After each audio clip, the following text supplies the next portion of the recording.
Yeah, Shannon, here on Mitchell Street, the FBI's digging equipment is still on site. We know they're searching for specific evidence, but tonight we did a little digging of our own. Yeah, definitely, Raul. Take a look at this right here. The railings have been set up, but there's nobody in line. You know, the Best Buy here in Dedham opens not until 5 a.m. Same for Walmart, by the way. That's the earliest we found out here. Now, that's one reason why nobody's camping out and choosing to basically shop online. But hey, that's a good opportunity for those looking to get a doorbuster in store. And Oscar fans must be so excited. Hockey is back. That's right. Excited is actually an understatement, Christy. You know, for many fans, this has been a long time coming, so they're making this season opener here at the TD Garden tonight a special one. Now, you may have noticed that the wind is picking up here. I'd say that's a sign that the Bruins are about to blow the Dallas Stars away, which is actually really hard for me to say because I'm from Texas and, you know, but what do you got to do? You know, as they say, when in Rome, right? At the TD Garden, Oscar Margain, NBC 10 Boston. Oh, Oscar, I don't know. You should have admitted that. Oscar, you've been talking with fans about how they may sway the series in their favor. Tell us about that. Yeah, guys, I've been talking with fans about Celtics and superstitions, you know, because this is a do-or-die situation, so fans are needing to pull all the stops so they can gather enough good juju to help the Celtics win a championship. Okay, so that may be one of the reasons why they've been losing, because that last guy been wearing his lucky pink shirt on the wrong day. The Game 6 is not tomorrow, it's actually on Thursday. Speaking of which, Glenn, I saw that you were wearing some green shoes the other day. Are you planning to wear those on Thursday, or is that just how you roll? I do plan to wear the shoes again, Oscar, but I should tell you, I tried to wear green hair like Marcus Smart. It didn't quite work out for me, so I went with the shoes. Good luck with that. Okay, thank you, Oscar. It's been nearly 2 days since that historic blizzard, and as you can see, there's still a ton of snow, but there's also a ton of progress. As you can see, there's all these cars that have already been dug out, but it's taken a village. And for those who have actually put in the effort to clear these spaces, it's quite personal. Yeah, guys, well, it seems like it never ends. Everywhere you see, everywhere you turn, there are piles of snow up and down the streets of South Boston. It really does seem like it just never ends, but there is progress. If you see all the cars that are lined up over here, most of those have already been dug out, and it really does take a village. That's why it's so important for the people who put in the effort to clear these parking spaces to grab anything they find to save them. NBC 10's Oscar Margain has been caught up in lotto fever, like many of you. He joins us live now. And Oscar, the odds may be really, really slim, but it is fun to dream. Hey, fun to dream, right? Let's have some fun. But you know what? A little bit of a reality check here. The odds of actually winning are, like you said, pretty slim. There's better chances of becoming a president, getting killed by a shark, getting hit by a meteorite, even becoming a self-made billionaire. Yes, with a B, Glenn.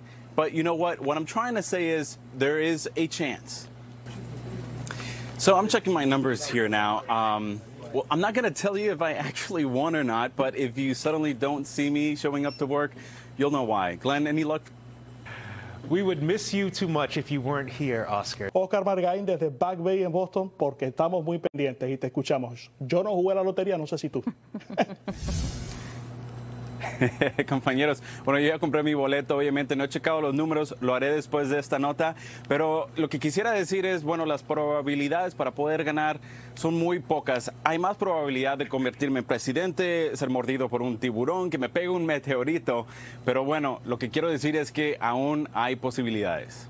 Bueno, compañeros, acabo de comparar mis números y bueno, no les voy a decir si gané o no, pero si ya no me ven en el trabajo mañana, ya sabrán por qué. ¿Cómo les fue a ustedes? Mira, si te lo ganaste, yo me voy contigo en ese SpaceX. Yo me apunto también, que vas a tener dinero de sobra para repartir acá entre los interesados. Yo no jugué tampoco, no tuve tiempo. Oye, pero hay muy poco espacio en esa nave, pero bueno, mucha suerte a todos. No importa, ahí vamos colgados de afuera, pero vamos todos. Así que no te olvides de tu familia de Telemundo, Nueva Inglaterra. Gracias, Oscar. AAA is offering some advice to help with fuel economy. They say ease off on the pedals. The more you hit the gas or the harder you hit the brakes, the more you'll waste. Also, keep an eye on the air pressure of your tires. Underinflated tires will cost you here at the pump. What would you buy if you won $700 million? The first thing. Oh, man, the first thing. I'd say a ticket to on that SpaceX. I want to go visit the moon. I love it. But let me tell you something. This convenience store right here in Back Bay, the owner was telling me just minutes ago that every 10 minutes or so, somebody is coming in to buy their numbers and play their, get this, 1 in 300 millionth chance to hit the pot. You know what's more comfortable? Just being rich, of course. But the experts say that if you go for the quick pick or you choose your own numbers, the odds are the same. But you know what they say? You got to play to win. Live in Back Bay, I'm Oscar Margain, NBC 10 Boston. NBC 10's Oscar Margain joins us live from Logan. Oscar, how are things looking there tonight? Hey, Glenn. Well, this is what Terminal A looks like right now, which is what you would expect at this hour, really. But it was not much different throughout the day. And we also checked other terminals, and it was very similar as well. Take a look over here at this flight tracker panel, and you'll see there's a lot of green, very little yellow, which means there are a few delays and actually some flights that are arriving ahead of schedule, which feels very much like the calm before the storm. And TripAdvisor says that you should give yourself a little more extra time and be flexible, but most importantly, pack your patience with you. Live at Logan, Oscar Margain, NBC 10 Boston. Oscar, ¿cómo has visto la situación? Son las 11:07 de la noche. ¿Cómo está la situación por allá?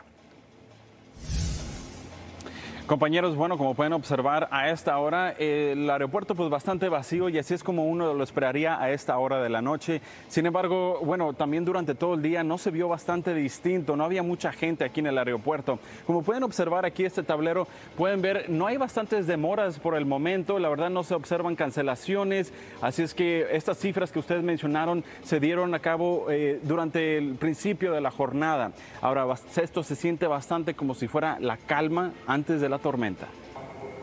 Y ahora, si planea viajar, planifique con tiempo y sea flexible, pero sobre todo, empaque su paciencia. En vivo desde la ciudad de Boston, Oscar Margain, Telemundo, Nueva Inglaterra. Yeah, that's right, Audrey. The urgent care clinics also feeling the pinch.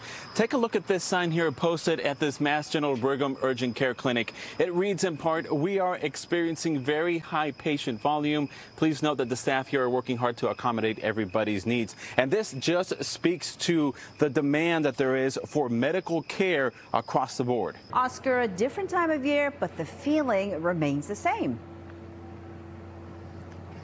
I would even argue, Christy, that the feeling is of even greater excitement because people are just looking for something that just feels normal to them, and that's exactly what we saw here today. Now, although not much is happening here on Copley Square, I can tell you the things that are here around us, including this tent right here and also a stage right over there, and this information booth right here is all part of FanFest, and it will continue tomorrow with fitness classes and panelists and even music. NBC 10's Oscar Margain spoke to runners getting excited for race day. Oscar. Hey, yeah, Raul, here excitement is in the air as people gather here in Copley Square. There's a lot of activities happening as part of FanFest, and as you can see, there's already preparations on the way. There's these crowd barricades already installed here in the street and along the sidewalk, but probably one of the most popular spots here is this finish line as racers envision themselves crossing on Monday. And you know, guys, the city and organizers won't be declaring victory until the last runner crosses this finish line here. A huge accomplishment, the fact that they were able to pull this off here during a pandemic. So best wishes for everybody who's going to be running there on Monday. Live in Copley Square, Oscar Margain, NBC 10 Boston. And yeah, very grateful that nobody got hurt. In fact, we have the tree right here. Crews came over to saw down some of the tree branches. That's what you're seeing, some sawdust on the side of the road. Now, we're also told that this tree was pretty old. That's why it was so easy for the storm to blow this and knock this down. You know, so keep that in perspective. This is not what is seen all across North Dartmouth or New Bedford. We've been driving around. This is more of an isolated scenario here. We do see other intersections, other streets with some down trees, down power lines, but it's just not as widespread as a lot of people thought it would be. We're live in North Dartmouth. I'm Oscar Margain, NBC 10 Boston. NBC 10's Oscar Margain is live in Captain Reynolds' hometown of Leominster with more on today's wake. Oscar? Yeah, guys, dozens of people started lining up here before the public wake started at 3 p.m. And as you mentioned here, the line continues and snakes around City Hall. Everyone from friends and family, veterans, law enforcement, you name it. People from Leominster and nearby communities here taking time to pay their respects to Captain Reynolds. Now, our cameras were not allowed inside, but here are a few photos we received from the public wake with approval of the Reynolds family, where you can see the flag-draped casket in City Hall Auditorium with Marine Captain Ross Reynolds' photograph on top and flowers on each side. Now, the Marine's body arrived at Logan Airport on Saturday before a 50-mile procession to Leominster. On Sunday evening, the community held a vigil where hundreds of people gathered to mourn the loss of one of their own. At the vigil, Reynolds' widow and father-in-law thanked everyone for all the support they've received since news broke of the Marine captain's death. The 27-year-old and 3 other Marines died on March 19th when the Osprey military aircraft they were riding on crashed in Norway while they were conducting a NATO exercise. Reynolds had fulfilled his dream of becoming a Marine pilot. His other dream was to have a family of his own. He had just married his wife, Alana, prior to deploying in February. She likes to think of her late husband as not resting in peace, but flying in peace. Now, moments ago, we spoke to a few people here at the wake who shared a few thoughts on Captain Reynolds. Take a listen. He's had impact as a great family member, as a friend, as a Marine, as, anyone who knew him loved him. And I think it's important here to not only remember Ross for the person that he was and still is to all of us, but also how we can carry on his memory. We are very sad, but we are very thankful to his family and thankful to him. In the Bible it says, greater love has no man than this, that he would lay down his life for his friends. Now, the public wake will continue on until 7 this evening. On Tuesday, there'll be another procession that starts from City Hall over to St. Cecilia's Parish before a private funeral takes place and Captain Reynolds' body is laid to rest. Live in Leominster, Oscar Margain, NBC 10 Boston.